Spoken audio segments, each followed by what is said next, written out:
Good morning, everyone, ladies and gentlemen. Hello and welcome to the webinar, Shaping the Future of Indonesia's Agriculture Through Collaborations and Technology Innovations. My name is Cynthia Caroline. On behalf of the Swiss Cham Indonesia, I am excited to be opening this webinar today. The Swiss Indonesia Chamber of Commerce, or Swiss Cham in short, is a non-profit association of Swiss and Indonesia business with members from corporate to small medium enterprises. And we aim to contribute to the advancement of trade, investment, and development of relations between Swiss and Indonesia business communities through programs led by our 4 sectoral groups, such as the Ease of Doing Business sectoral group, Fiscal Custom and Excise sectoral group, Human Capital Development sectoral group, and Sustainability and Innovation sectoral group. And today's webinar is proudly presented by our Sustainability and Innovation sectoral group of Swiss Cham Indonesia. First of all, I would like to say thank you to all the participants who join us through Zoom online, and a very special thank you to our today's speaker. The first is to Ibu Musdalifah Mahmud, Deputy for Food and Agribusiness Coordination of Coordinating Ministry for Economic Affairs. Also, thank you to the Head of Swiss Economic Cooperation of the Swiss State Secretariat for Economic Affairs, or SECO, of the Embassy of Switzerland and in Indonesia, Mr. Philip Orga. Thank you to the Head of Corporate Sustainable Agriculture of Nestle Indonesia, Bapak Syahrudi. Thank you. Thank you to the President Director of Syngenta, Mr. Kazim Hasnain. Thank you very much for joining us. And also thank you for the Chief Executive Officer of Cultiva, Bapak Manfred Burer. Thank you very much for being our panelist today. And also, we would like to say thank you to the moderator today, the Business Sustainability Manager of Syngenta, Ibu Mirna Mutiara. Thank you very much. And today, on today's webinar, we will explore and engage in a dialogue about the role of technology, innovation in developing the future of sustainable agriculture in Indonesia. But before I hand over to our moderator, Ibu Mirna, there are a few housekeeping items that I would like to go through. The first, today's presentation material and the recording of this webinar will be available on our website. And if you have any question for our speaker during the webinar, anytime during the presentation, please feel free to type your question on the Q&A box, which is located at the bottom of your screen. However, please start your question with your name and your organization or institution so we know who we are addressing. And we will address your question at the end of the presentations. And we apologize in advance if we cannot go through all the questions due to the time limitation. So without any further ado, I would like to kick off this webinar today by welcoming our moderator, Ibu Mirna Mutiara. Ibu Mirna, please.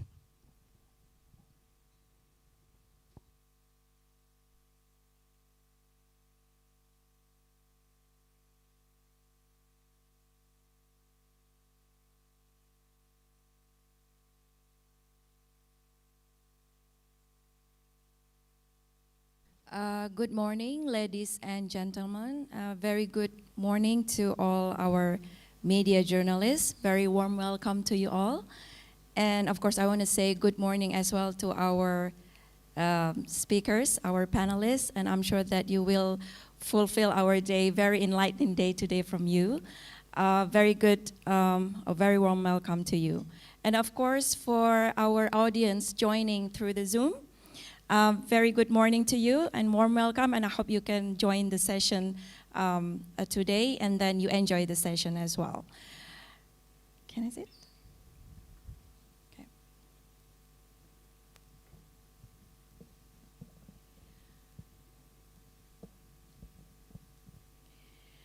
So all the audience and very respectable panelists, today we are gathered in a dialogue forum that brings an intriguing theme of shaping the future of Indonesia's sustainable agriculture through collaborations and technology innovations.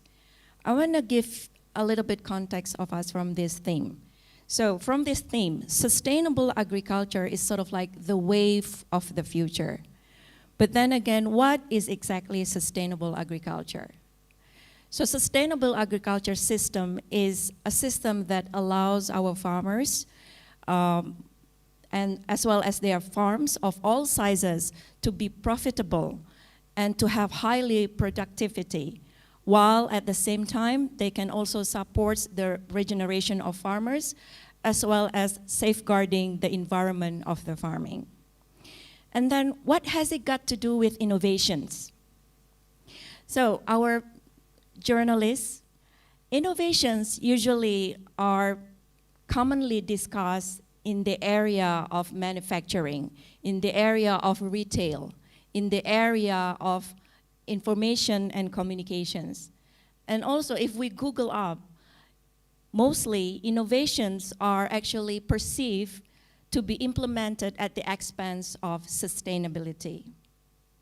So here, we have our panelists that will share their respective sharing and information about the fact that there is no shortage of innovative solutions being developed to help our Indonesia's farmers to maximize their yields while minimizing the impact on the environment. First, I would like to invite our first panelist, Ibu Musdalifah Mahmud, Deputy for Food and Agribusiness Coordination of the Coordinating Ministry for Economic Affairs. Ibu Mus has been in various governmental positions since 2002, mainly focusing on the areas of plantation, horticulture, and conservation. Ibu Mus, from what I understand that you are joining from Russia, I hope your connection is good so we can hear you well and then we can learn a lot from what you're going to share with us. Ibu Mus, please welcome. Your screen and time. The screen and time is yours.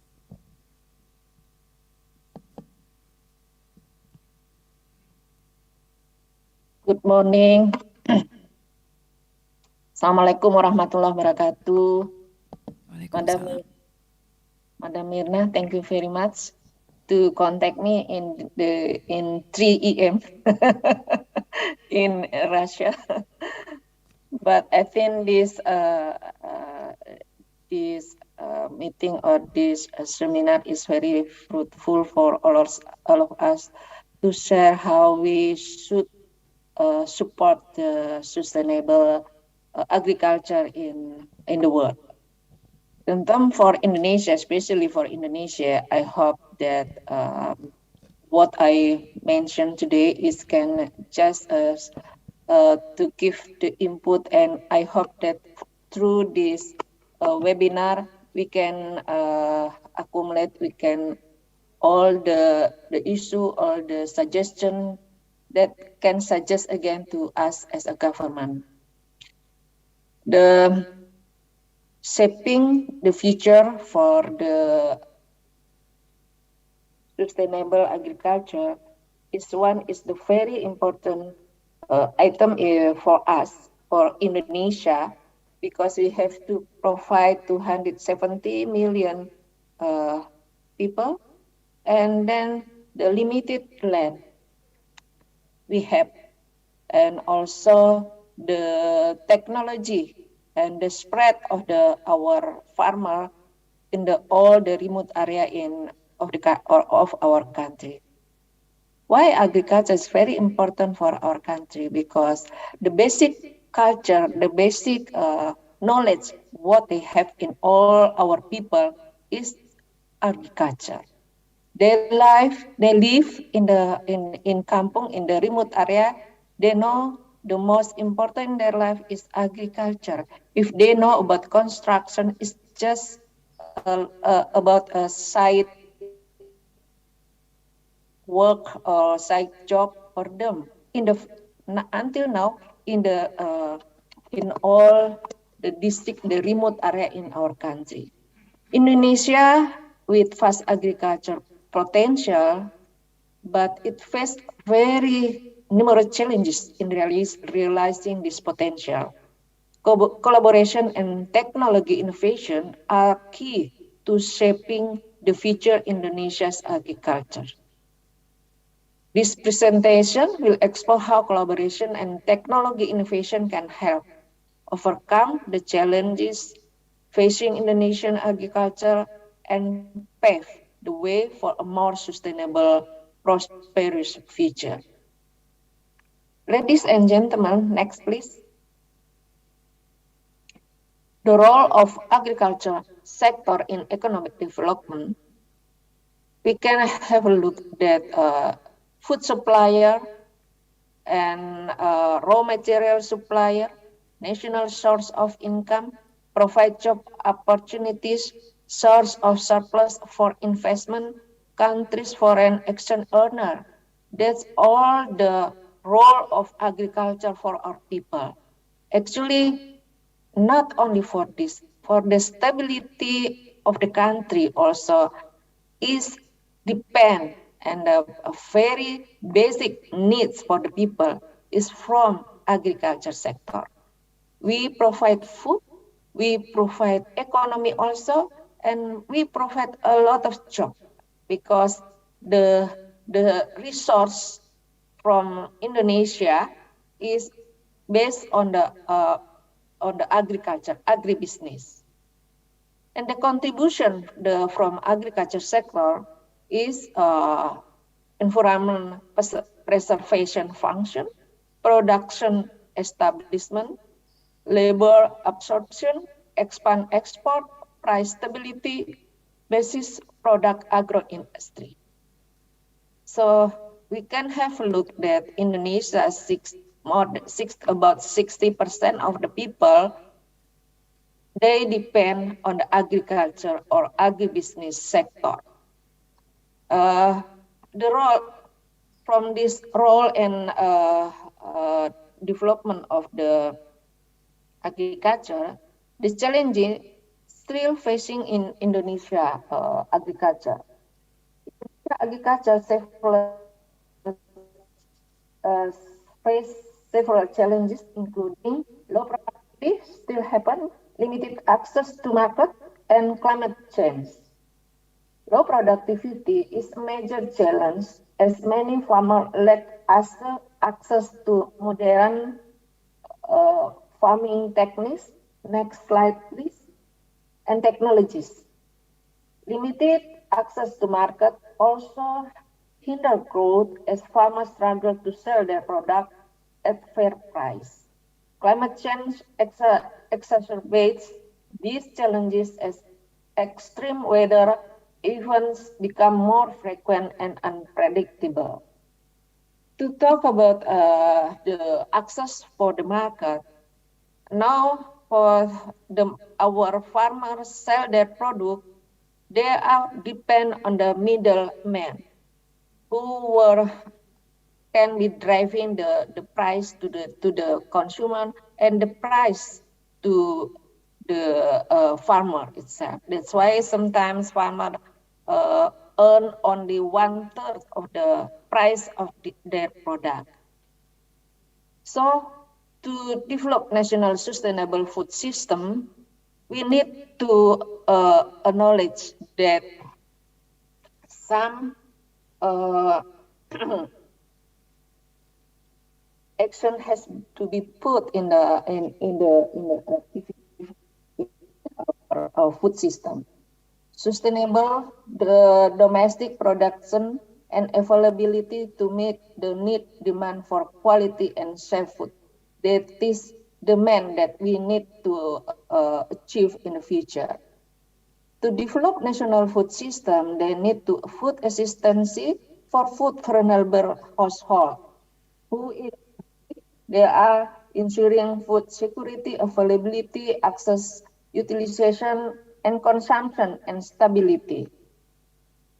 Strengthening consumer purchasing power and preference, and also labor-intensive activities for agriculture workers to increase farmers' income.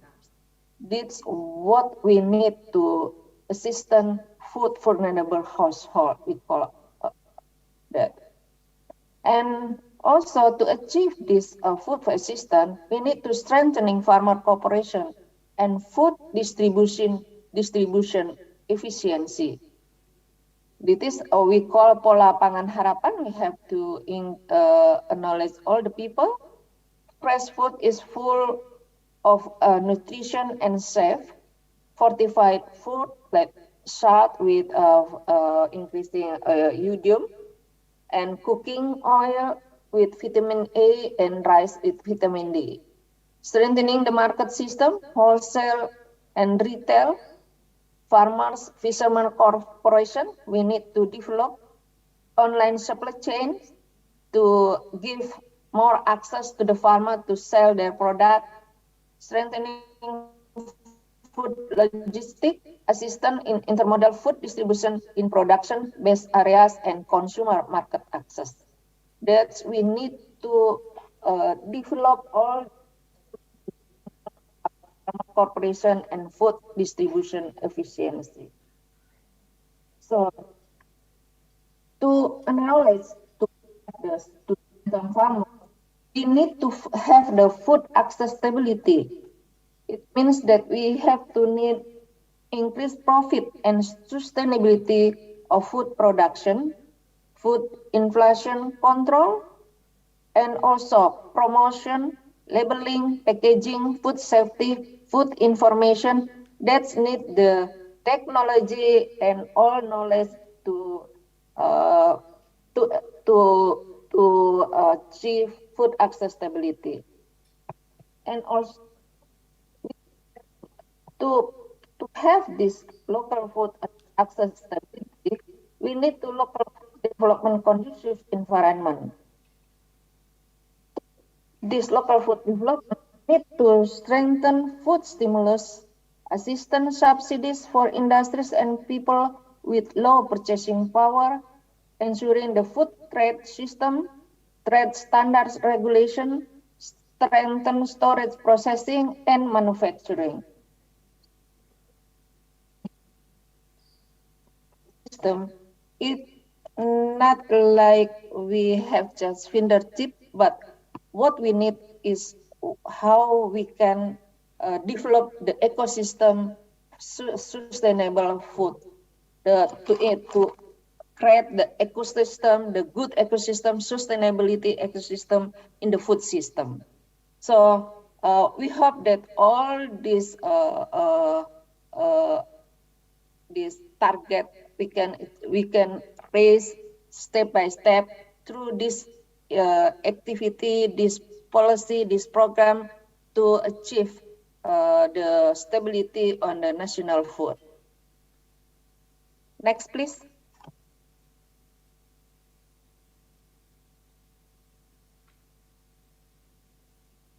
Increasing the competitiveness of agriculture commodities through collaborative and strengthening of upstream, sustainable agriculture development by increasing business scale through the integration of production areas and integration of upstream and downstream, as well as the involvement of technology and the support of capital owner partnership through technology access to distribution within the corporate sphere. First, that we need to identify and also to produce, to have mapping the land and product potential of each region.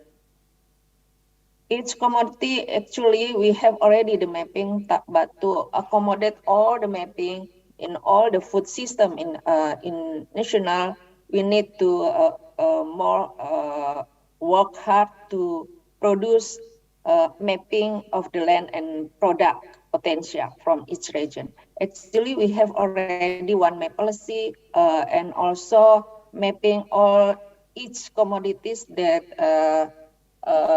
consumed by our people, but still need to more strengthen the link of from the consumer to from the producer of the commodity to the consumer area. And also upstream downstream stakeholder mapping and institutional consolidation we need to more and more to consolidation, easy access to financing, poor PKBL and plantation insurance. What we need to elaborate and also to more applicable to our people, and also to setting production schedule and product diversification.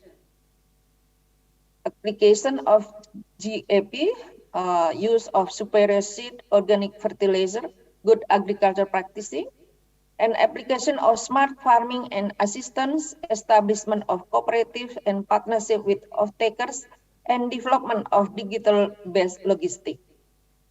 And we hope that through this all technology, all this cooperative activity can provide the good farmer to have the uh,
Yeah, I'm sorry, Ibu Musdalifa. I think your connection is quite poor here, so we cannot really hear your presentation very well.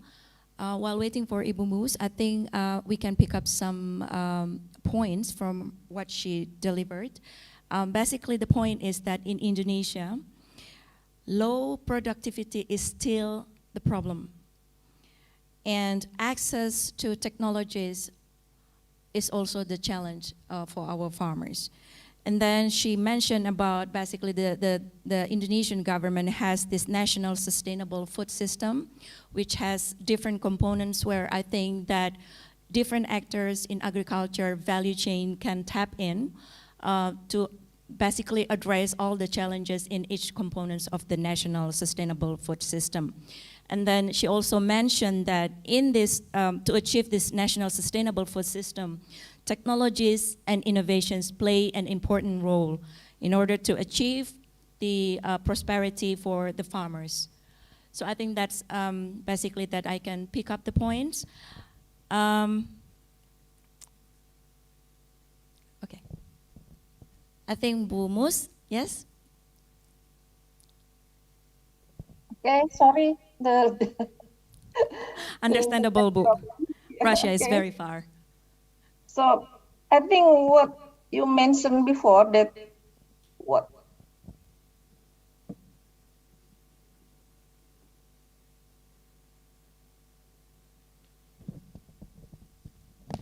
Go ahead, Ibu. okay, okay, thank you.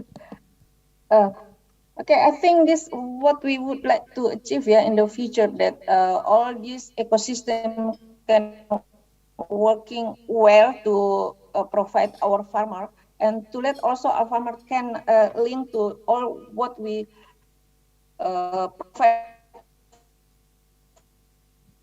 for them, what we share to need to have the technology provider, to have the farmer, producer, saprotan production input also suit to the farmer, they can fulfill the need. And all, and one thing that financing insurance provider also nowadays is very they need a lot, the farmer need a lot, because they face so many risks, like we face the flooding, and also climate change happen, and pest and disease always happen in the farmers land. And market provider of take and off taker also nowadays we develop some program to give access to stability price for our farmer can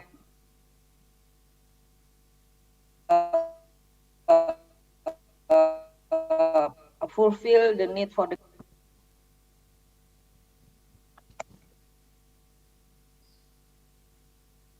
And farmer corporate development that we nowadays we are still waiting for the president regulation for the farmer corporate development. What we need to achieve is to the objective is to increase the economic of scale, farmers' income, and to increase also productivity.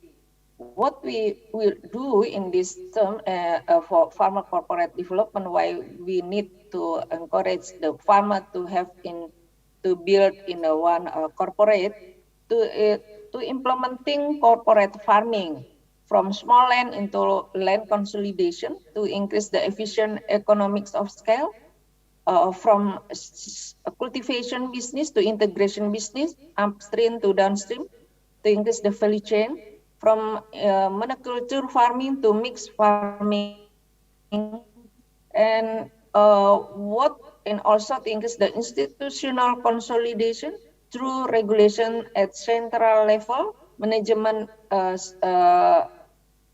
central and local, institutional strengthening of farmer, fishermen, corporate value, culture entrepreneurs, and assistance and partnership.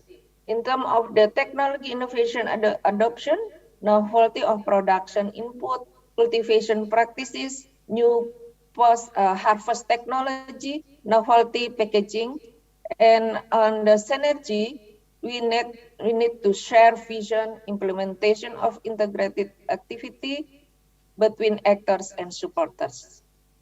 And to support in this farmer corporate development, we need to have the easy access to financing. In farming, production input, post-harvest, they need dryer, RMU, rice milling unit, and warehouse, processing of derivative product, and agriculture insurance. In the off-taker involvement, we need to have guarantee of production as well as an avalis, assistance to farmer, fishermen, business model on farm and off farm. We need to develop to them. Digitalization implementation IT, land mapping and business actors. We need to on farm and off farm activities integrated to agriculture information system and to farmer and fishermen. And last but not least, very important is logistic support. Nowadays, we analyze that one term that very important for us in logistic support. They spend around 30% of our farmers, our price in the consumer is through logistic support. And to encourage more online and offline marketing. And next, please. Technology innovation in agriculture can also play a crucial role in shaping the future of Indonesian agriculture. Precision agriculture, for example, use data analytic and sensor to optimize crop yield and reduce waste. Other innovations include mobile apps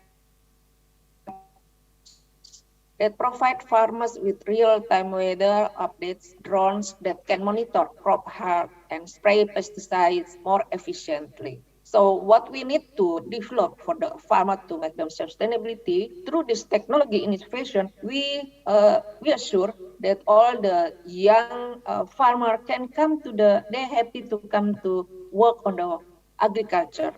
So we need this all technology because the young people like to have uh, uh, efficiency on the worker and also to access technology to have new to manage the high risk on the agriculture sector. Through the technology, they assure they can because if they can calculate from the first what they do, then they can they can get what they have been done. Through technology, they can minimize all the risks. They can also increase the productivity. They can do efficiency on their farmer. So to assure that our generation to come to work in the agriculture, we need technology and innovation go to our agriculture system. Next, please. Digital agriculture in agriculture system design and implement sustainable agriculture system at farm landscape scales. Nowadays, we have already implement in the pilot in the small scale, but we need to accelerate to let our all farmer can access to digital agriculture system because uh, to and also to implement this system, we need to have cooperation with all the young farmers, their son, their children, and all our millennial young people go to work to help the farmer to use this digital agriculture system because for the our farmer 50 years up, I thought they cannot access, they cannot afford this kind of the technology. So if we can implement, we have to ask our young people to work in the agriculture system. Next, please. This is the innovation for a sustainable in the future that we need also to introduce the what we call microbiome as the input for the primary production, and also to improve uh, all the output from our agriculture sector. Through microbiome, we can have more uh, production. We can to develop mixed farming in the farm. Not only one product they can produce, but they can mix all the develop the integration of the system of the agricultural. So I hope this innovation in for a sustainable future can industrialize more of the our resources from the agriculture sector to to to produce more various of our product from the agriculture. Next, please.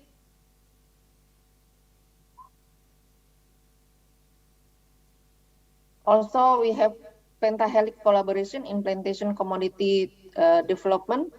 We have the cooperation with all the from the government, we community, industry, academics, researchers, and media. The role of stakeholders, government as regulator and coordinator, communities as accelerator and liaison between stakeholders and smallholders, industry as enabler or party who runs the plantation industry business, academic researcher as a drafter and help increase the capacity of knowledge and skills, and for the media as an extender that is able to expand information and knowledge of the public through various types of publication. So in this pentahelix, we look that one maybe is very important to develop the collaboration between all the the stakeholders to help the next, please.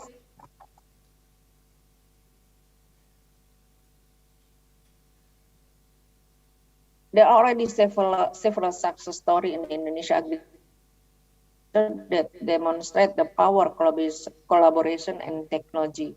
For example, system of rice intensification method has helped for the farmer increase the rice yield by up to 50%. Another sub mobile apps to connect farmers with buyers, enabling them to sell their product at higher price and reducing food waste. This success story show that with the right collaboration and technology innovation, Indonesian agriculture can thrive. I hope that we can elaborate to more initiative, more system to develop a success story in another system, in another story for our farmers.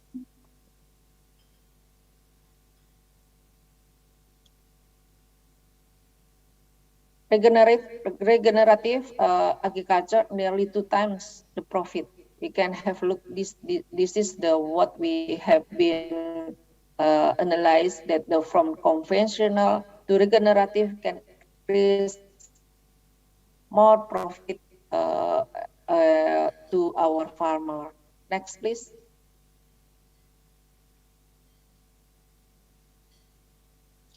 Collaboration in agriculture, different between different stakeholders in the agriculture sector can help overcome these challenges. Farmer, government agency, NGO, private company, and also media can work together to share knowledge. For example, farmer cooperatives can pool resources to government agency can provide training and to financing option. Next, please.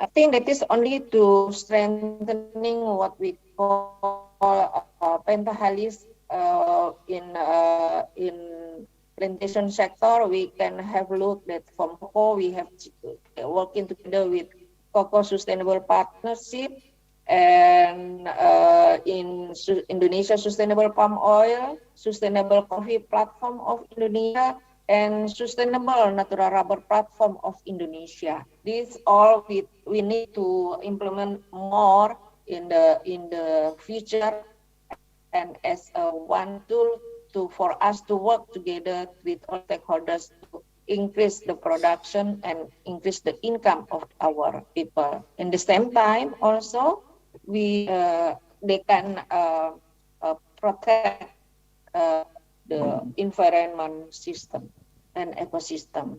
Next, please.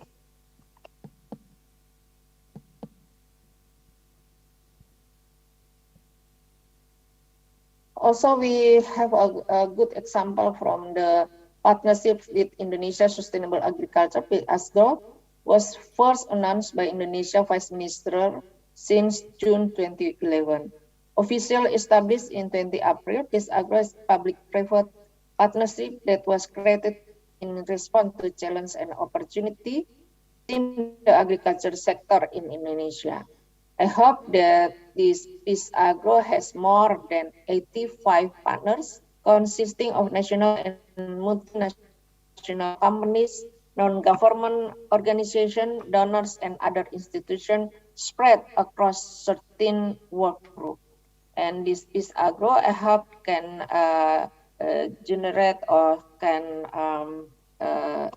inform to our farmers as an example to with their pilot to let our farmer knows how to implement the good agriculture system through intervention on the technology, innovation, high quality seeds, and also well input fertilizer and others technology that they can provide. And also the market has already as a partners with them. Next, please.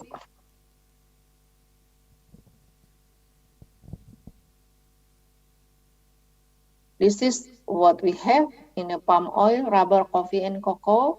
What we have now, that it is the fourth export, main export for our country in 2021.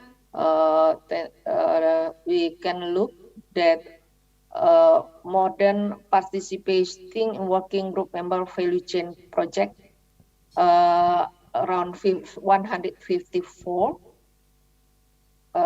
thousand farmer for the palm oil and participation and also in rubber and coffee and also in cocoa. I hope this information as a base info to all of us that these four commodity, these four product produced in Indonesia nowadays as a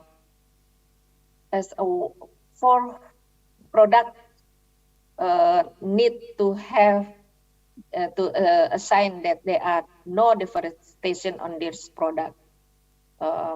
We are sure we are Indonesia no deforestation anymore because the decreasing of deforestation since 2008 now only 101.5, but in EU regulation they still need to uh, to prove this that the product with they import produced by no deforestation area. What we need to have, I think, the impact to our farmer because we don't provide the traceability in this in our product, especially for rubber, coffee, cocoa. For palm oil, we have Indonesia sustainable palm oil. We can increase the work in the ISPO to create the value chains, supply chains, and also the traceability. But rubber, coffee, cocoa, we need to develop another scheme to assure to the market that their product are not on the area deforestation from the in year 2020. But to prove them, we need a system. We need to, and it need cost. So how to provide them? This is a big challenge to us to develop institution to provide the farmer for their product that this is clean, not coming from the deforestation area. Next, please. The important role of this is palm oil, the economy. This is what we can just show the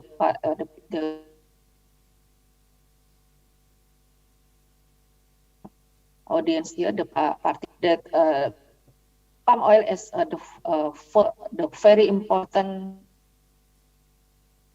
for our because Indonesia in the first stage 10 billion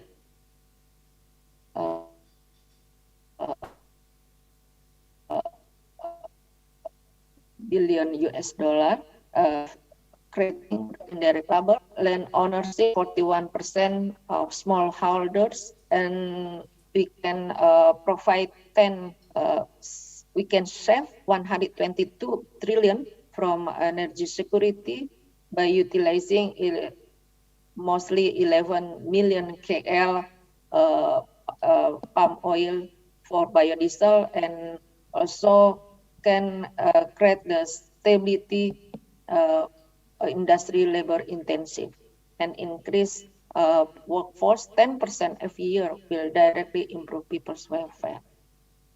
Next, please. Ibu Mus, we are mindful about the time. Ibu, if it's okay, 1 minute. Is it okay, I Ibu? think, okay. But we just saw that we care about sustainability more than others. We can have a look. We can show you that how far that we have developed as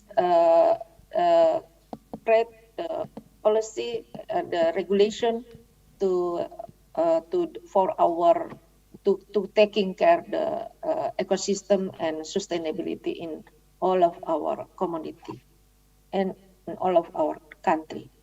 Next, please.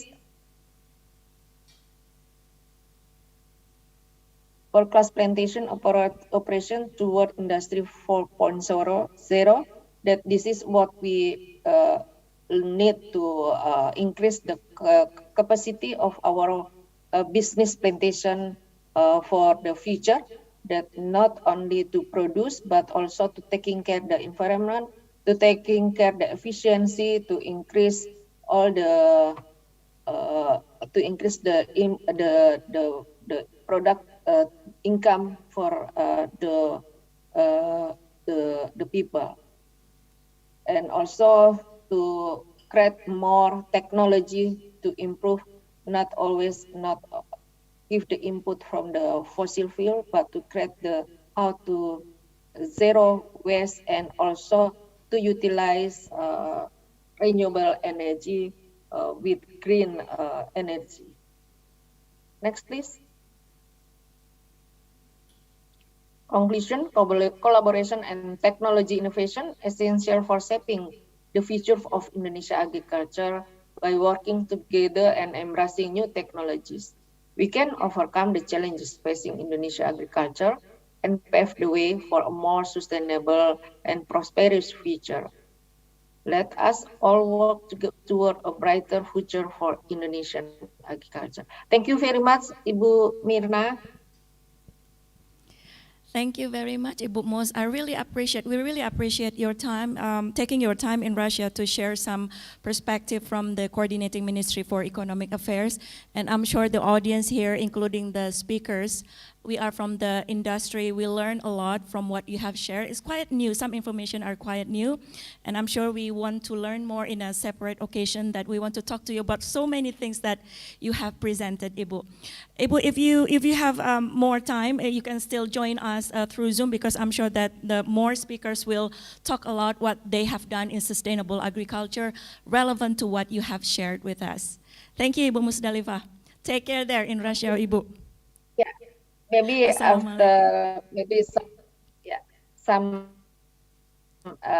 after some time, I need to go to other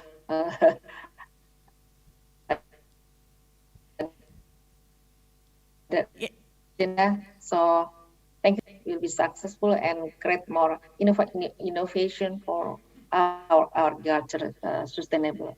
Thank you very much. Thanks to you, Ibu. Take care, Ibu Musdalifah. Assalamualaikum. Now I would like to welcome the next speaker, Bapak Philip Orga, Head of Swiss Economic Cooperation and Development at Swiss Embassy in Indonesia. Welcome, Pak. Pak Philip is well experienced in the areas of international cooperation and international relations, and has served at reputable bodies like the United Nations and Swiss State Secretariat for Economic Affairs. Stage is yours. Welcome here, and then after that you can sit over here, Pak Philip. Yes, please. So you're not all alone. Yeah, I need a friend. Yeah, because you've been here all alone for so long, so I'll just join you.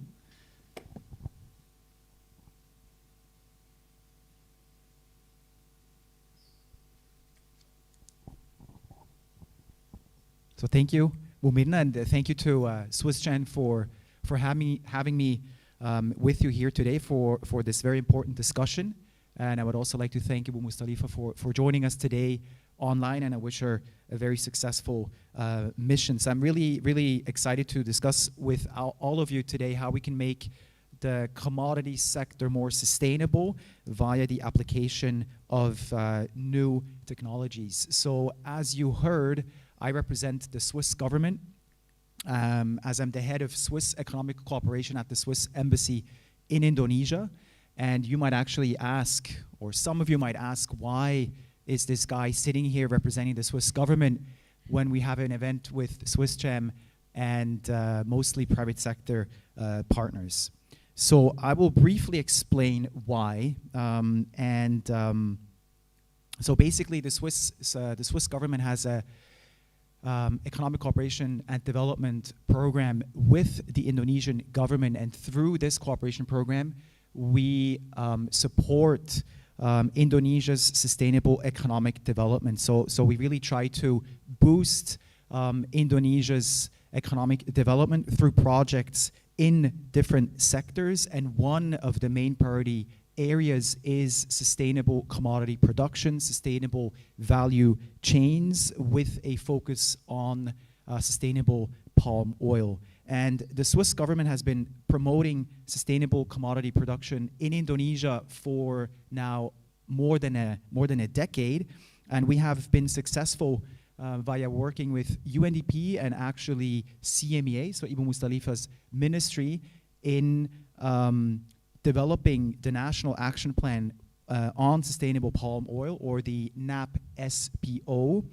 And so that NAP-SPO is now being implemented in 26 palm oil producing provinces across Indonesia. So this action plan has really become the reference document for the palm oil industry. And today we continue to work with the Coordinating Ministry for Economic Affairs to roll out this action plan in these 26 provinces across Indonesia, and also at the district level. So we try to bring this regulatory work from the national level to the subnational level.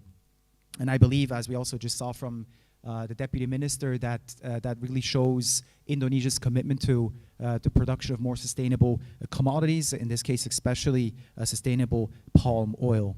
And so that is one of the areas where we work together with Indonesia. Then the other area, or actually in addition to that NAP-SPO, we just launched in 2023 a sustainable landscape program Indonesia, or SLPI, and some of you in this room might have actually heard about this program. And SLPI, in a way, builds on the previous work that was supported by the Swiss government here in Indonesia, and with one important distinction, and that distinction is that we now move from a single commodity approach, previously was mainly on palm oil, to a landscape approach. And so through this landscape approach, we promote the sustainable management of natural resources and commodities in a given area, and that can be palm oil, that can be rubber, cocoa, or coffee. So in a nutshell, what we try to do with SLPI, and again, this is a super summary, to promote the production of sustainable commodities, to provide economic opportunities to farmers, while at the same time, and I think that's very, very important, while at the same time protecting the environment and also addressing climate change.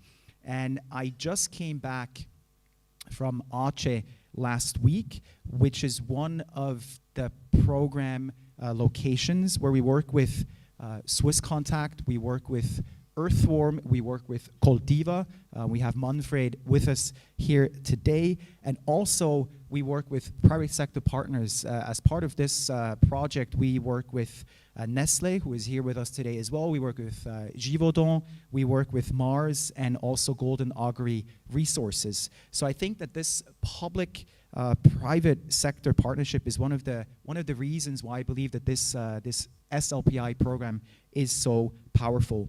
And together with our private sector partners, we will set up multi-stakeholder platforms to increase collaboration at the provincial and at the district level, and then also provide direct support to farmers to, one, increase productivity, and then two, also to access markets. So very much responding to the challenges which were mentioned by Ibu Mustalifa in her presentation.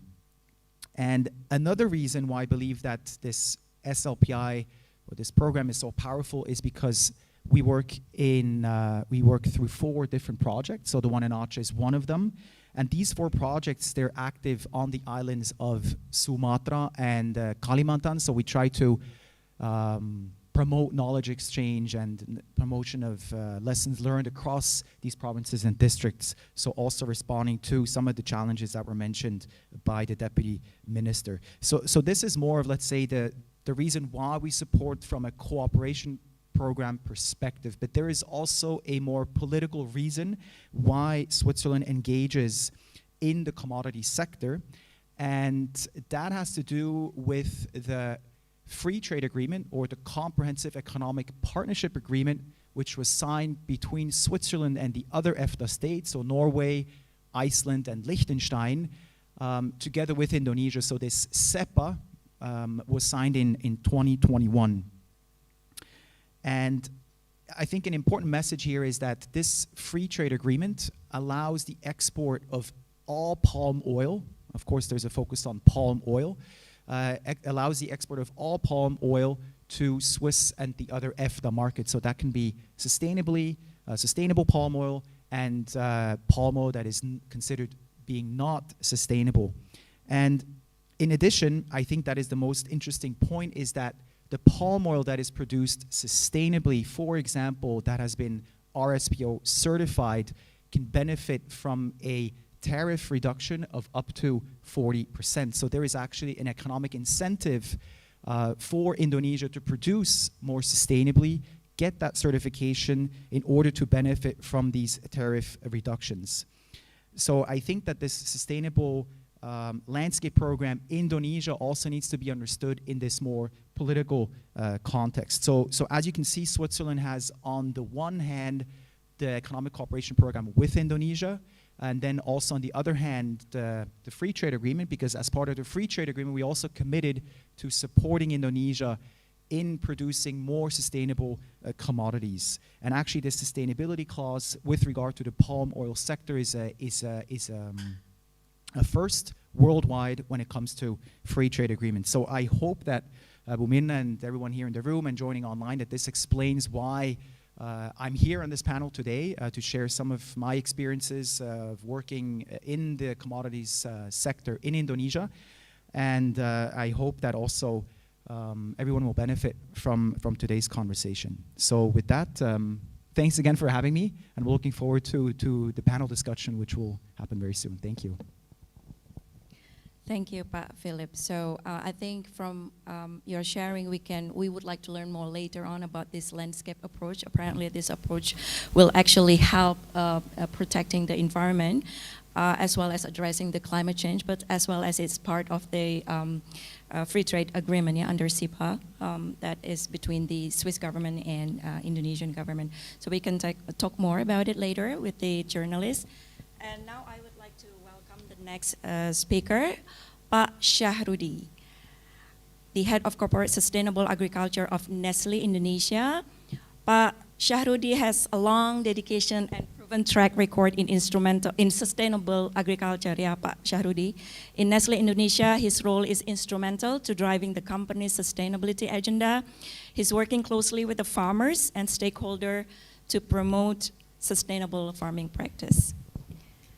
Please come on stage, Pak Syahrudi. Or you want to stand over there, Pak Syahrudi? Yeah, To present. Yes, because I have some slides for presentation. I think better to stand in here, just because I can see also the presentation.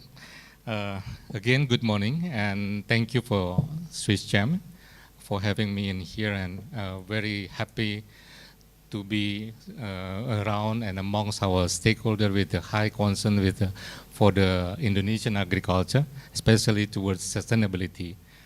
And also for Ibu Mus, thank you very much. Long time not to see you, and I hope next we can go and discuss also about how we can make a good plan and roadmap also for our Indonesian agriculture towards sustainability. And I will start with the Farmers Connect, please, back to the topics, because in here I mentioned about the Farmers Connect. This is part of our journey towards sustainable agriculture. Why Farmers Connect? Because for Nestle, farmers is not only as a suppliers, but farmers also as our partners. And we are not only talking about the traceability, but also developing trust for the long term. Next. Yeah, just a short introduction about Nestle. As we know that Nestle actually the Swiss company with more than 450 factories around the world. And we are actually mostly focused on the food and beverages company business. And with all core independent manufacturing, we are as a good good food and good life company, not only ensuring or make sure about food safety and food quality, but also we believe that we have also to contribute across our value chain, because it's not only about the contribution, but sustainability means also for the future generation. Next, please. Okay, we can see this sustainability journey, especially in the last few years, we are focused on ensuring carbon footprint reduction. And if we talk about the sustainability, we have started actually since long time ago. But in the last 4 or 5 years, we are ready also to have more commitment on climate change and to becoming net zero emission by 2050. With some step also in 2025 and also 2030. And we act across our value chain, not only in our operation, but also in upstream and also downstream. And for this moment, we will not presenting more on our initiative in Nestle operation, you can see in the slides, and also for downstream, but we will focus to talk about the upstream, because we believe that sustainable relationship, we will talk about more in upstream, because this is all related with our supply of raw material or agriculture raw material. Next, please.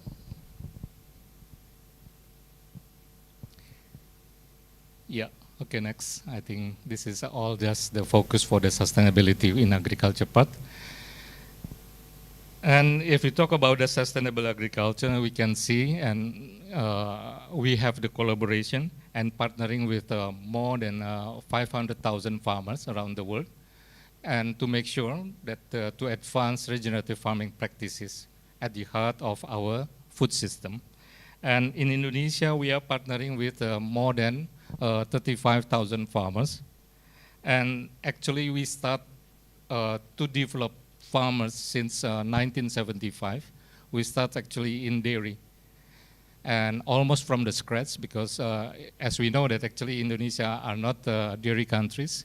We start from almost the scratch, and I still remember that actually the first milk delivered only 140 liters per day. And yeah, thanks God today, they are continuing to grow, and up to now, the milk production there already 720,000 liters per day, and also expanded to 16 regencies. And then we continue to develop in the coffee sector by having the program for coffee development in Lampung area. It was started since 1994. And then we continue with the developing of rice farmers and soya farmers in the Central Java. Next.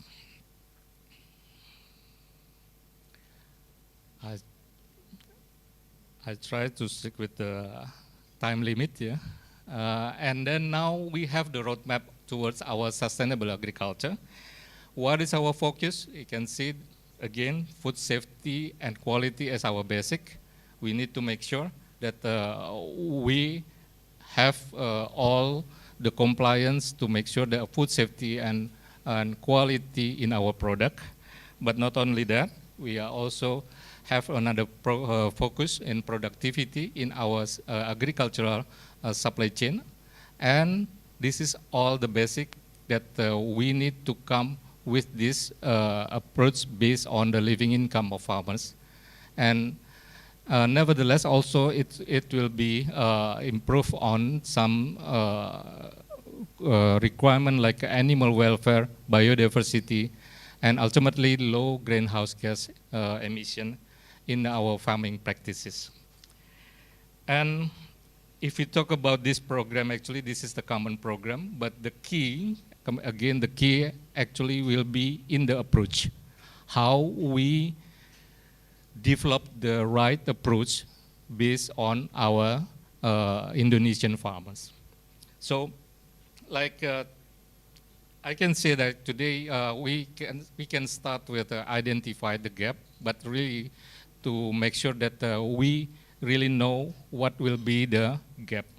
As Ibu Mus also mentioned before, we have some challenge there, like small size farming, low financial capacity, low productivity, lack of knowledge, and also lack of access of competitive input and also market. But nevertheless, also the mindset, how we can go for the transforming. This is also depends on how we can change the mindset of farmers. And some of people will see this all as a big gap, but we believe in all big gap, we can find the big potential to improve, the big chance to make a big improvement. And then we make like prioritizing. Why? Because we know that actually in the farmers level, we cannot jump with the very high technology. We need to see their capacity. We need to find the program that actually easiest for them. But the more important, actually, this program should come first with their own benefit. And also define the support. This is another step of our approach. The define of support by principle means how we can simplify the program with all the capacity and accessible also for them, and also affordable to them, practicable, and finally profitable for them. Why? Because based on our experience, training, coaching, demo plot, this is the tools. But we know this is not a guarantee that they will follow. And even when we talk about the farmers, we can classify the farmers by three. Let's say we can say maybe by 4 or 5, but for me, make it simple. We can find farmers like pioneers farmers. And what you can expect from the pioneer farmers, how much these pioneer farmers, we only can expect 1 or 2% of our farmers as a pioneers. When we just talk about something, the innovation, and then they have the very high courage, and then they will follow. And the second one, the follower farmers. The follower farmers, this is also not too much. They need to have or to see some proven there, but they are only maybe like almost 30%. But most of them, actually, the fanatical farmers, means like followers, but with more condition they are asking. This is actually our farmers. And I have some example actually. I take one example in dairy. How we try to accelerate, and not accelerate first, but also try to come for the transformation. What we need to start actually, how we can close all the basic gap. We cannot just jump with something that actually this is worth it to in the developed countries, but we need to come first with how we close the basic gap. This is something maybe like a funny thing, like just when we start with the drinking water for dairy, for cows. And if we look at their previous treatment for drinking water, they just give 2 times per day and very limited, and they expect good productivity with this climate. And then we try to come with the support for them, how we can make it happen even just by they are asking, okay, I want it. I want to have like a drinking water that already always available for cows, because cows need more water, not only to produce the milk, but also to make sure that they can stay with all the climate and with the tropical climate like we have in here. And okay, I think that's all from my part. And I try also to mention a little bit about the, little bit about the record. This is one of the biggest weakness of our partners, but we know that we need to start with this because yeah, some people said that you cannot improve what you cannot measure. That's why we have also some collaboration with the Cultiva in coffee, in dairy, and start to find a way what kind of the application that also will be easily to use by the farmers. And last, just a little bit quote that a sustainable agriculture approach should be based on additional benefit to farmers. We can talk about greenhouse gas emission or regenerative agriculture, they don't care. But if we can find the best approach and give them additional benefit, and in the same time, also answering all these requirements, we can expect something more for transformation. And that's why also transformation journey needs to have the right approach, proven, because we develop trust with them. And another important thing, we need to do it consistently and continuously. Because if we just come with a project, just spot, and then we leave it, and then they also will leave, and then back to their previous activities. But we need to consistent on this. That's why also since 1975 in Indonesia, we are still continuing to develop dairy farmers. I think that's all from my side. Thank you very much. Thank you very much, Pak Shahrudi. It's very enlightening, a resourceful perspective from you. And it's very interesting when you say about regenerative agriculture. It's how actually the challenges to make sure that our farmers can maintain such practices and how they can adopt it, and to make sure that such improvement in agriculture practices can be maintained over time. So the next speaker is Pak Kazim. I would like to welcome you, Pak Kazim, to present your topic. So Pak Kazim is the President Director of Syngenta Indonesia. Pak Kazim, his passion is to drive digital transformation and sustainable agriculture for smallholder farmers. When he was the managing director for Syngenta Pakistan, he was responsible for bringing the best of agriculture solutions for farmers. Okay. Saya hormati, Ibu Muzalfa, my colleagues on the panel, taman-taman media, everybody in the room and everybody online. Assalamu alaikum wa rahmatullahi wa barakatuh. Salamat siang. Okay, now we have two speakers before lunch, so please stay motivated. I would like to appreciate Swisscam of bringing sustainable agriculture to the forefront, and this is a commendable effort, or something which is really important on the national agenda.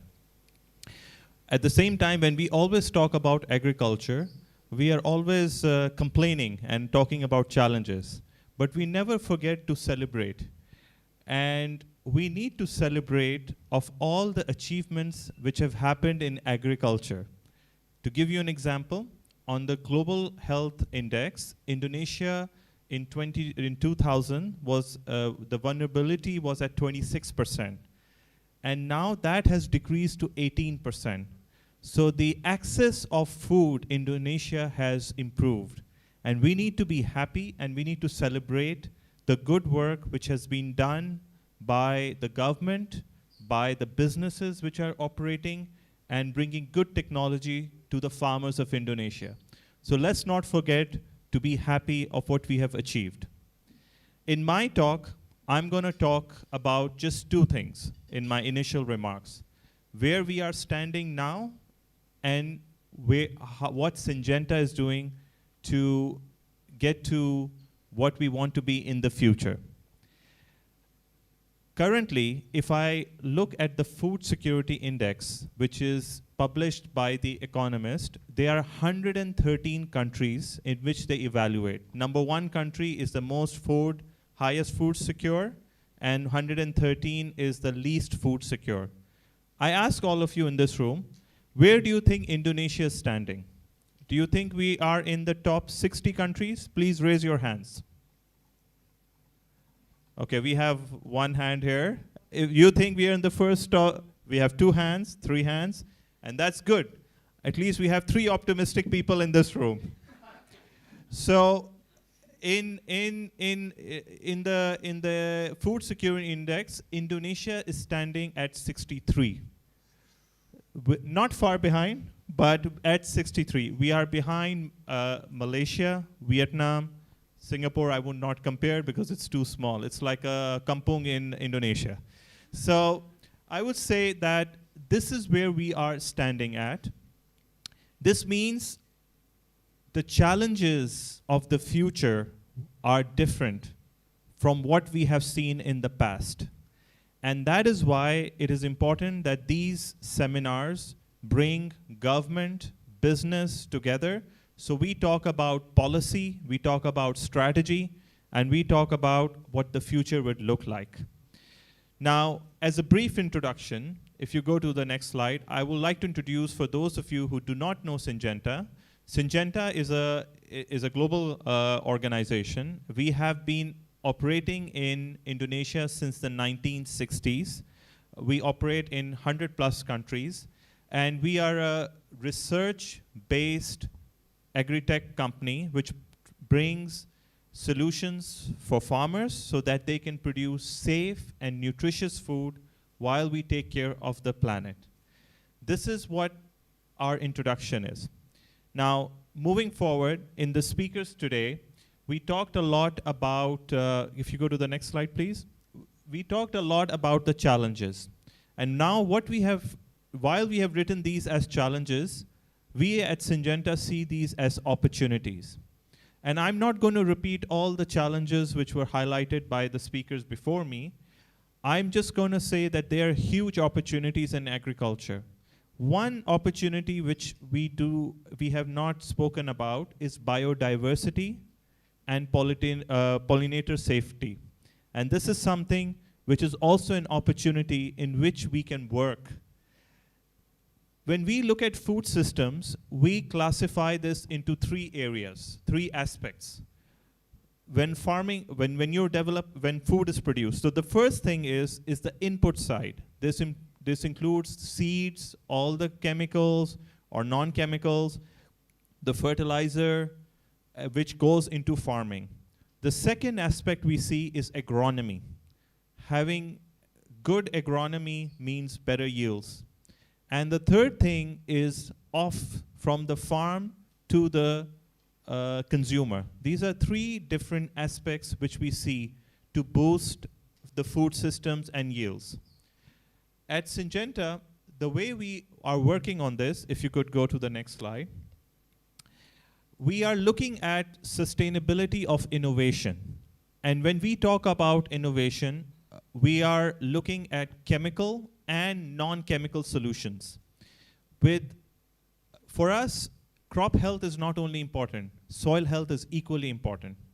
And the amount of over-fertilization which is happening at the moment requires us that we need to come up with solutions which ease the farmers' problems, number one, and encourage regenerative agriculture. These are the innovations which we are working from an input side. From an agronomy point of view, we continue to serve our farmers through education, through awareness, and we are using digitalization on bringing better disease and pest identification for our farmers so that they can act at the right time and only use those chemicals which are needed and not use more than what is needed. On the output side, we have recently launched a program called Centrigo, in which we are connecting the farmers to buyers of food, buyers of their produce. And what I will do is I will quickly give you an example of what we have achieved so far and what we have learned so far. All of these are in our mission of making sure that we bring sustainable agriculture to Indonesia. If I go forward, please. Now, let me give you an example of all the how we are bringing digital to agronomy. On the left side, you can see that these are connecting softwares which we connect our farmers to us, and we don't just talk about which product. We talk about weather. We talk about disease and pest identification. What is the best solution? And also on the right side, we've recently launched an online store because we see that there are many a lot of pesticide and seed players on the e-commerce market, but a lot of them, we find some of them are not authentic. So we are trying to bring more discipline around this area. At the end of the day, we want to make sure that the farmer knows if he has a problem, he has a solution on his hand. At the same time, we're working on applicator safety and bringing in systems which are more safe for farmers to use and reduce their exposure to chemicals. This is a part on the agronomy side. On the offtake side, if you go to my probably last slide, can you go with the Centrigo, before that, can you go to the next slide, please? Next slide. The one after this. Yeah. In Centrigo, this is an example of a farmer in which what we do is we start with the farmer in the beginning. We help them get finance. We make sure they get the fertilizer inputs. Then we provide them with the advice. And then we provide them access to buyers. And what we have learned is through applying good quality inputs, having the right agronomy with the same land, they're able to produce more and get better quality vegetables, which translates into better return for them. And this has been, we have been replicating this on a few on vegetables, on corn, and eventually we will go into rice. So our vision is to make sure if the farmers are getting the best price, then they will be profitable. And if they are profitable, then Indonesia is profitable. We have to remember that we are all in the service of our farmers. And lastly, if you go back, I would like to conclude my presentation with regenerative agriculture. These are real practical examples of what we are doing in the field, which is encouraging no tillage. Second, using cover crop as practices, and biodiversity enhancement so that we increase the population of bees and beneficial insects. These are some of the practices we are trying to inculcate for regenerative agriculture. And the more we scale it up, the more we are able to ensure that farmers and their lands are more resilient to climate change. I'd like to conclude. Thank you, and thank you very much. And I think I'll hand it over to Mirna, and thank you for listening to me. Thank you, Pak Kazim. So in Syngenta sustainability approaches in agriculture, I can say like a couple of points there. Innovations in the technologies produced, improvement in agronomic practices, which includes regenerative agriculture, and digitalization, which allows better access for farmers to get more information about the latest technologies, as well as end-to-end approaches in order to support the farmers' prosperity. Last but not least, our speaker, Bapak Manfred, the co-founder and CEO of Coltiva. He spearheads the company's growth in supporting some of the largest multinational companies in 47 countries by digitizing and verifying global supply chains to be more traceable, reliable, and sustainable. Pak Manfred, please come to the Thank you. stage. Selamat pagi, or let's say selamat Selamat siang. pagi. Huh? We're already Selamat getting siang. close to lunch. Okay, let's dive directly into my slides. I have only 3-4 minutes shortly. So I arrived about 17 years ago in Indonesia, and since then I'm working at the core of sustainability, working with smallholder farmers across several different commodities. In 2010, I co-founded then, 2017, so, no, sorry, I'm confused with numbers today. 2007, I arrived in Indonesia, and 2013, we founded Coltiva. With Coltiva, we always see pain points. So what are the pain points of smallholder farmers and the industry? That's when we started with a farm management information system. After having a farm management information system and knowing the smallholders, the producers, we went into traceability, downstream traceability, upstream traceability. Then we saw the next pain point in the sustainability journey, transparency. So from an agri-tech company in 2013, we moved to a fintech company in around 2021. And then lately, on the whole regenerative agriculture, climate smart agriculture push from our clients, and also regulatory environments for scope 3 emissions, ESG reporting, we also moved into the climate space. So we're a triple tech company, including climate tech, agri-tech, and fintech. Besides our tech solutions, Quality Trace and Quality Pay, we also have services like Quality Skills. So tech, apps, it's just something shiny you have on your applications.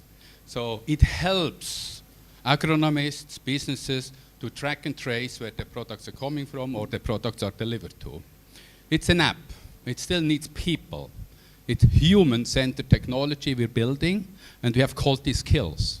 If our clients, multinational companies, small, medium enterprises, cooperatives, do not have their own agronomists, we can provide. In Indonesia, we have over 700 employees working in either office or as boots on the ground. So Quality Skills is a core of our company to enable sustainability by providing verified information. Access information of smallholder farmers and the businesses into our applications.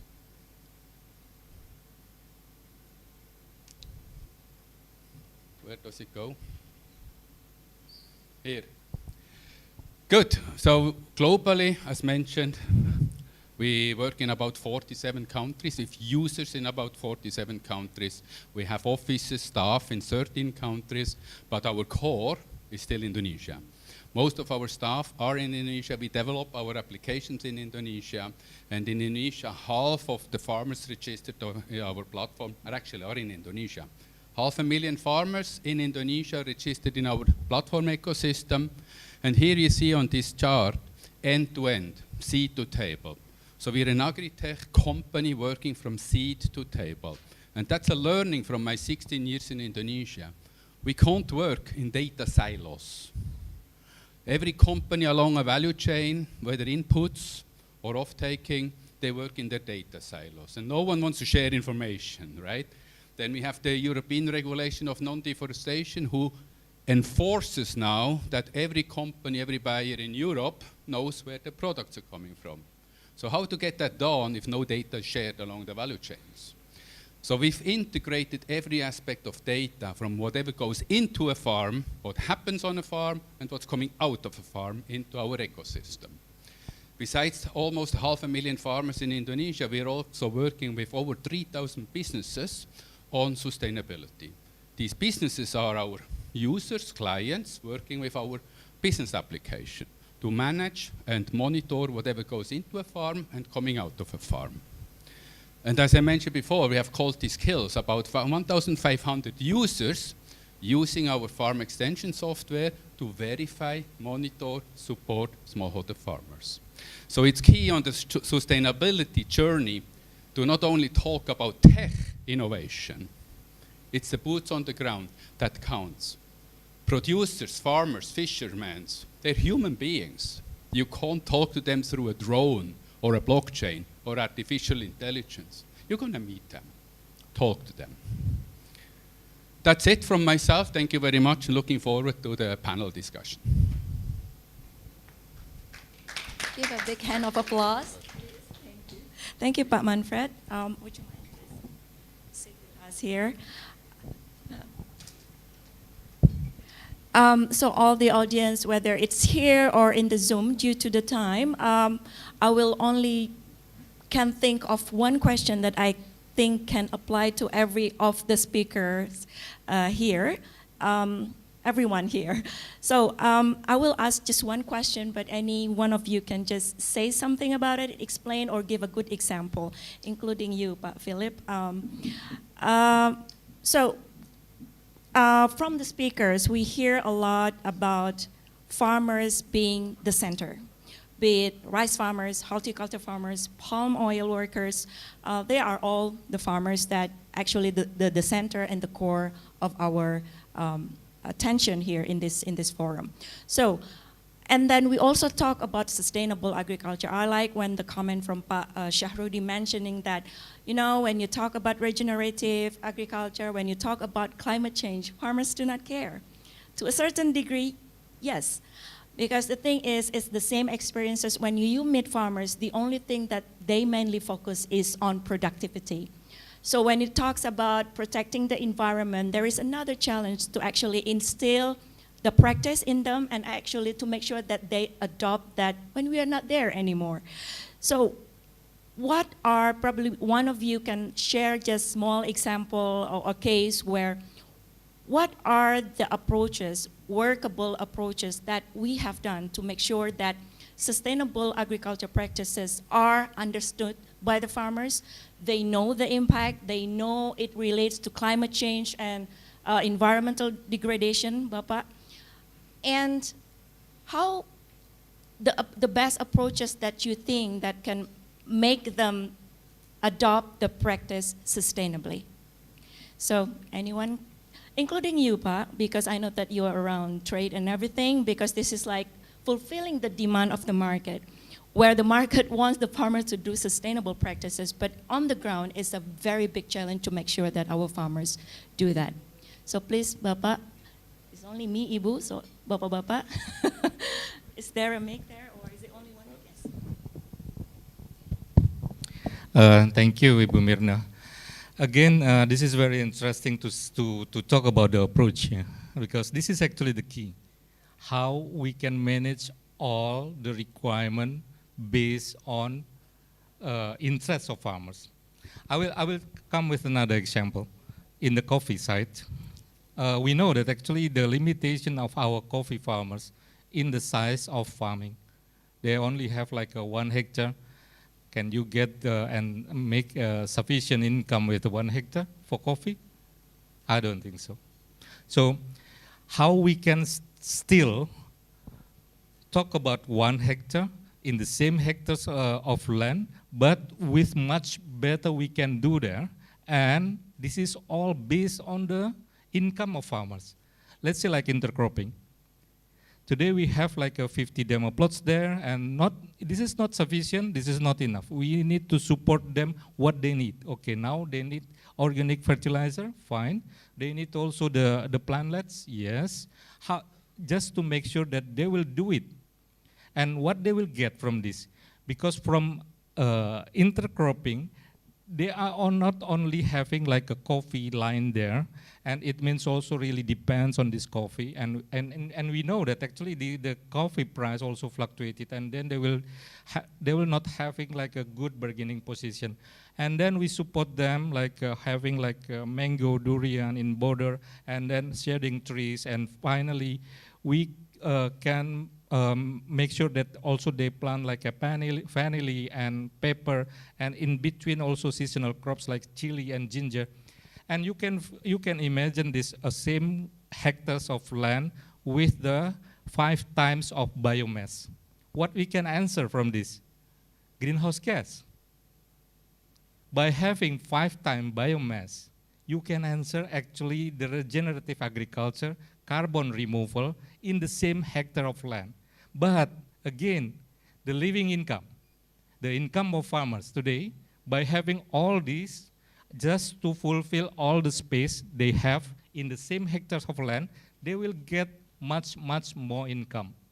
And then the same time also, in the same time, you can answer also the biodiversity problem with all this biomass, and then water conservation. And then you can integrate also with the livestock, with the goat, and then get all this manure of goat to have or to become organic fertilizers. This is only one example how we can make all what we need, like regenerative agriculture there, by having all this biomass, cover crop, and other initiative, but still, actually we touch their income. And then we can expect more for this. I think that's all. Thank you, Pak Syahrudi. So regenerative agriculture should also embrace additional benefits for the farmers. But this doesn't exclude from adoption of digitalization, ya, Pak, ya. So please go ahead. Any more thoughts? Yeah, if you talk about sustainability with smallholder farmers, we definitely have to talk about access to inputs, access to finance, access to knowledge. What I've learned over the past years is if we just use a blanket approach for all the smallholder farmers through farmer group training, field schools, we won't reach adoption. What we've changed about 5-6 years ago is change from group trainings to individual coaching. And that has then eventually resulted in huge adaptation, leading farmers increasing their yields more than 4 times and their income. Besides farmer coaching directly with smallholder farmers individually, obviously we're a tech company, we also integrated digital learning where farmers have access to information through applications to actually remind again about what we've coached the farmers individually on their farm, whether it's about farm diversification or crop-specific productivity increasement. They can learn through videos, mainly videos, but also like knowledge articles to remind them again of the technologies on good agriculture practices. So it's a combination of tech and human interactions, and the more direct individually it can be done, the more success, obviously. Thank you, Pak Manfred. So it's digital learning from the farmers. Any more? Pak Kazim? Pak Philip? Yeah. Yeah, thank you. I think this is a very, very important question. And I wanted to let the specialists talk first because I have limited knowledge when it comes to really the application of these tools on the ground. But I think I just wanted to highlight 2 points. One is I actually fully agree with the panelists that productivity and access to markets is absolutely key. Otherwise, the farmers would not want to actually engage and they don't really see the benefit of the sustainability journey. But I do believe that whenever I travel and I go and talk to farmers, they all understand the need to become more sustainable. I think it's not about having to educate the farmers, but it's about having to give them the tools and the know-how to do it. So actually, in this context, I'm very happy to see that all the panelists and all the companies from Nestle, Syngenta, from Cultiva are really trying to give these tools to the farmers, and I think also through our programs, what kind of fertilizer to use, what is sustainable, what kind of seeds will allow you to have the highest yields, et cetera, when to harvest. I think actually what Syngenta presented was actually very interesting in terms of weather forecast, all these things.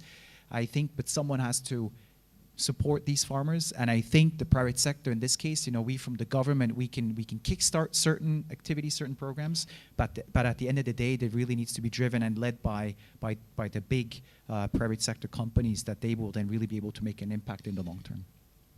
Thank you, Pak Philip. Pak Kazim? Same question, or you have an additional question? There's actually some questions from the participants if you want to go straight. Let's go to the questions, I guess. Great. Yeah. Okay. So anybody can answer this. I think the first question from the participant on Zoom. Typically, we find that there is a challenge for financing companies to give loans directly to farmers. The risk is too high. How can we de-risk financing directly? Pak Kazim? Thank you for the easy questions here. I think we have also learned that there are some banking regulations, and which are difficult for farmers to fulfill. So that is a starter point. Now, the government has introduced this financing, the KUR scheme, which is based on your identification document. But we also see in that the process of financing is a bit complicated, because if you have some prior financing or your credit rating is not strong enough, you're unable to get access to it. So I think how it works in the informal credit market is the relationship. And the way to de-risk it is if there are strong village relationships between the financiers and the farmers. That is the only way of enabling financing in this sector, because there is a huge amount of informal credit in farming, in agriculture.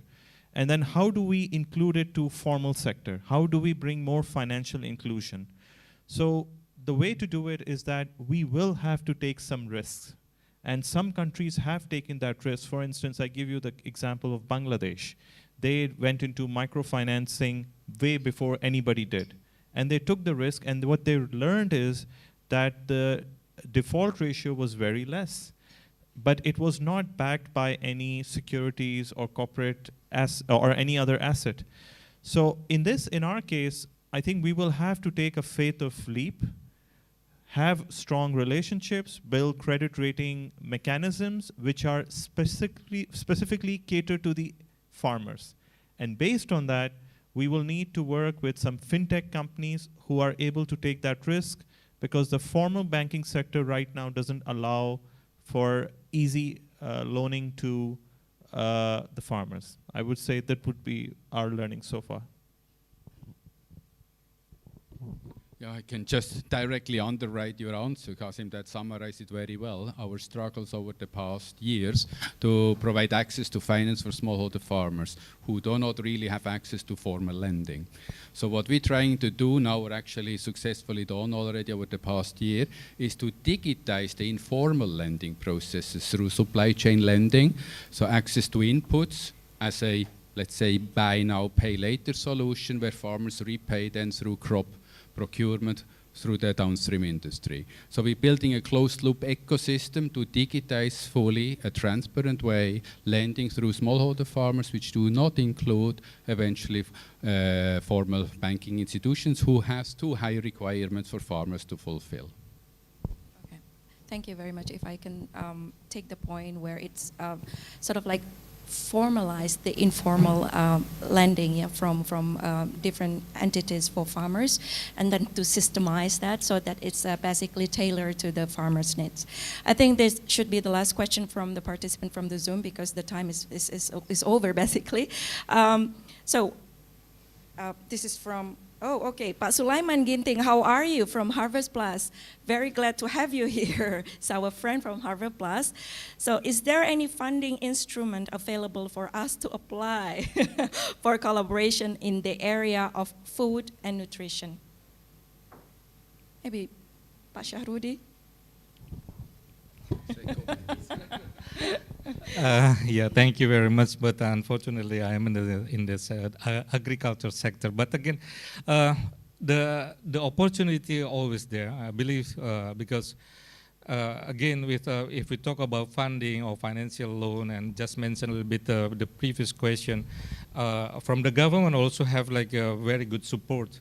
They have a lot of program also there through KUR, LPDB, and cooperative ministry. They offer this available to the middle entrepreneurship also, to have to let them to expand and grow. And in my part, actually, this is not the main or the key, but today we need to make sure like the objective of the financial loan or funding or support, and it means why I say it like this, because financial is good to expand if you already have your existing farming in the good condition.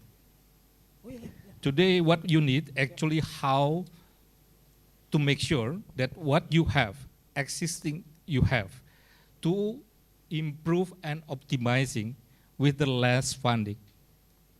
because I believe we still have the space without any additional funding, but you need to find and choose the right thing that you can improve on what you have today. And then, of course, after that, you can start to think about expanding. You need to have another investment, you need funding, you need the financial loan or something like that.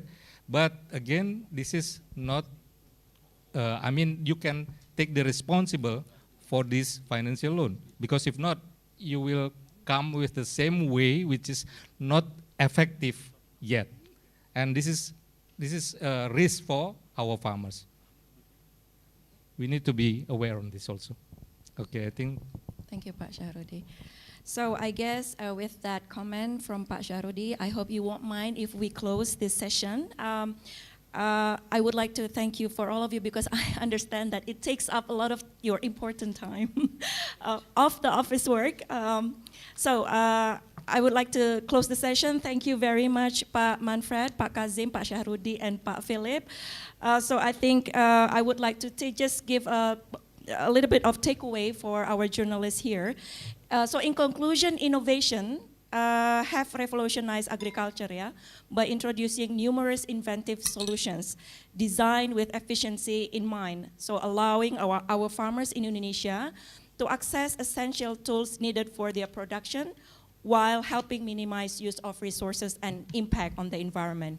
So we hear from Pak Manfred about digitalization, from Pak Kazim, regenerative agriculture, biodiversity, pollinators protection, from Pak Syahrudi, also regenerative agriculture, from Pak Philip, landscape approach. This advancement can help improve agricultural productivity and farmers' profitability. And the bottom line, as research and science continues on innovations within agriculture, we should expect further progress towards developing sustainable agriculture practices and systems for food security and safety in our country. Thank you very much. Thank you for listening and attending, and also the audience in Zoom, thank you very much for watching.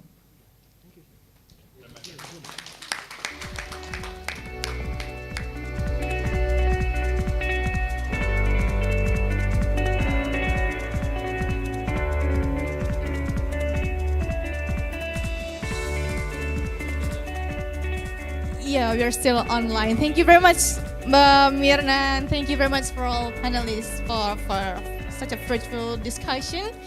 And it is great to learn more about how our member companies in SwissChem, the sustainable journey on building the future sustainable agriculture in our country. It's very great. And before we close our session today, we have a session to hand over some of the token of appreciation for all the panelists and moderators today. Please, SwissChem team, to bring the token of appreciation, and you may stand to receive the appreciation.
Okay, I would like to say thank you to all the participants who joined us via Zoom online, and we hope to see you at our next event. Thank you. And all panelists, please remain at the front because we will continue our session with a press conference with our journalists. Okay, the moderator for this press conference will be Mbak Mirna again. So let's be open.